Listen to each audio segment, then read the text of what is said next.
Kaya pala ganito ang naging resulta ng kapalaran ko. Kasi alam ng Diyos na kaya ko.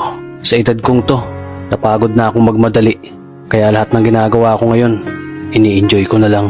Siguro sa dami na rin ng aking pinagdaanan, napagtanto ko na ang buhay ay mas malawak at mas mahiwaga pa sa mga problemang dumarating sa buhay natin.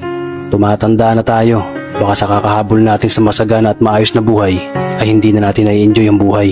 Baka nabubuhay na lang tayo dahil nape-pressure tayo sa sasabihin ng ibang tao. Marami na rin akong mga naging maling desisyon sa buhay, pero lahat yun nagsilbing aral sa akin. At natuto ako sa mga pagkakamali ko. May mga taong sobra nating mamahalin at bibigyan ng halaga, pero ibabalik lang sa atin ay kabiguan at matinding trauma.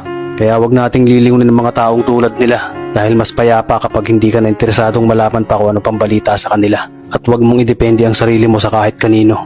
Tandaan mo, kahit sarili mong anino, iiwan ka din nito kapag madilim na ang paligid mo. Kailangan natin matutunan na huwag ikumpara ang sarili natin sa iba, dahil hindi natin laban ang laban nila. Karera mo to, di nila karera. Dahil ang buhay ay hindi naman nasusukat sa kung sino ang mayaman, kundi kung sino ang payapa. Kaya galingan mo lang palagi tol, dahil napakaraming tao mapanghusga, hihilahin ka pababa. At lagi mo tong tatandaan.